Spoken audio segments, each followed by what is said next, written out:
Aner malaken yam kanasan konti linka rwanin shang rey Noor online TV channel mi jiram jidit ka jan shangan yam kaji de jili mango ku subscribe ko jin blaren kono banu ka ye bien ka chwalinga gwa gore jin ba be jan nyaka neten kokien kono kono binad yalan kontin kan tong nuer kan mling ke laren kono ka ye makaran mling buga chuje ka tiak eler balinga jan gwa me che tanya nena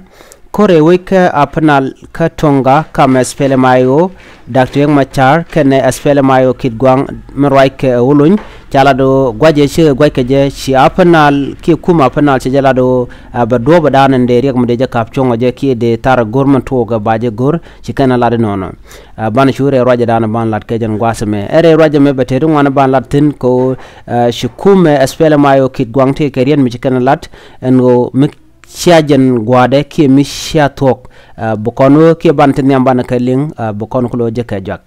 chala do shukuma mentre wish kapanal jaladango bika do bento kor kam espele mayo Dr. Machar kene espele mayo ki gwang roike Johnson luñ rewga tonga bikana gor chala do ba do ben mak wi tinte pin panyi kankanti ka tonga gor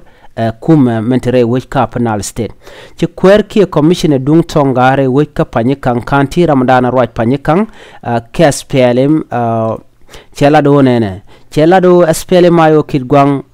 ki ci SPLM ayo kidgwang ci jagwanyno kanto kora re wika panyikan nuni chela do makani de Dr. Machaten ki SPLM ayo right Dr. Machaten chela do en kwer panyikan roda barka fangak ka gwase make de ni Dr. Machaten ge re wika tonga ki ka panyikan kanti chala do shinas tingwan dakpin re wika tonga nasen kon tila family ki nasen kon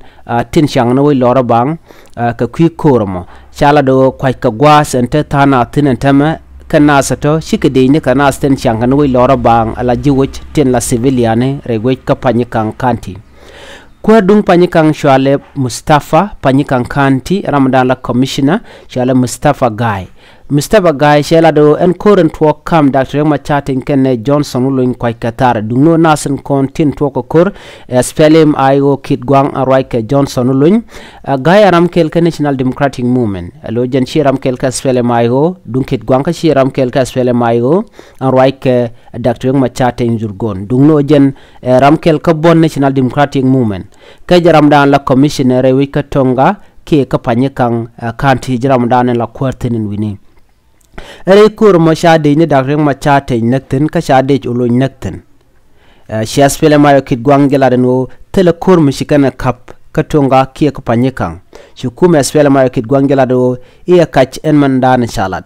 en kuma SPLM IO kit gwang shikana do mandan shore lat ki man chalarna ki report shanu shikana do na me kach tele spele mayo kit gwang mishinas ma ka panyikang en mandan salat ke liu shikala do she talk mite ka raj mishaling shikan wena me she talk dene lar yenono shi aspele mayo kit gwang en Roike Johnson uluñ chala do telekom shikana kap ka tonga ki telekom shikana kap ka panyikang ne me jana dana nde yena linga jon gwasme men shikana lat ki men de lingo ikane she talk ki tele mishor lare wejin wini men biya kulinga jon gwasme biya ngajo en South Sudan were mala ki we ko ba kwar ba ka kwan karon kin danu je daru dungwan eno de spele mayo dere te kor karwade na karodian ka shimal tiak ne mashala do shediam shon ke shemgwa en selpa ke ma yadit ajara medane ga ke spele me kula ben ka spele mayo eno de karodian badak re ta dana jelka ke ko ken chagala de jek ne koron kin daru wal joge dane shana shaga ne rewi ke juba ano de le bnyine panken ke jen gwas me chala do ne me shedia chong ne me changle la politique bo shi chong ko de na de ko de nak ka jeno shi kuma che tiako bore mala an kuma swele mayo roike Dr. Machaten charo de dak kor gwate payo ki kurunte chewa ko la jeno ngumishi dak reng ma chaten chore wi ke juba ka banya ne ka banya kare rop ke jaga ban pin tong mi ka chala do dak reng ma chaten ta te ke jere wi ke juba jen chete gwas mi e lo mal jena watere yena ko jen cha jal kana ma jal kana ke stenen kon re wi ka so sudan ni ka gwas e dane ko re wi ke juba kana mi jen bare wi ke juba bo wi ka witen ko ken che ke foreign country che me Uganda ke Kenya ke wi dial ko ken trar cha jen bo changi ten point ka joy bongo da ba cha no go ba kairat bo witen ko ken te ka dolo wala chal ka ten dungno la jalo ka sel pa ke ma yadi ka dak reng ma chaten gore jeno de mal de lat ke de na shenglore wi ka so sudan jen wata da wi ke juba chio lore duno jen watere yena ko chaje nok jal NSPL mayo ko roada ka nasin koni do the temte na karodian kamne ken mnyodo ngum tele kamal ka je dera ku kware ku ngu kam na karodin ka je kada ko la de ne ken ne tin kontem belka ko de kan nasin ko la jero leken de kan kalin ka kan bilio yo na ma jagu jo she chong rudiente ka juba rudiente gonta go tel nakran kene kon la de ne kan nasin kon liwni ken dumu de kan gui ko do dan de kan gui je de kan chara go ko de kan gor mal kam ne ken ci kan de ngot kam na kan rodien mi chaje ne ke tok ci wa te rambulo dier ke ji ne me jero dan yeli nga jen gwasame rol dan ci tok kam spele mayo kane SPLM ayo dunkit gwang chala do ba do banan to ko jaba je gor e seng men chajalat SPLM ayo kit gwang Raika Johnson lo nyino shi to ko telekor mi jore lat ka tonga men chala de Mustafa Gaye kach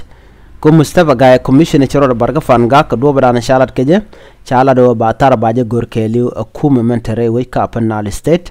ko gorjeno de malder lunjok kam espere mayo karwade ne meje ndande yelinga jen gwasame ki jende dan linga jen gwasame biata kamal gorejin ba be nyane ko ken kami jiram jidit goro bejin be subscribe ko biletin kon banu ka nichang bien ka chwaling biata kamal bye bye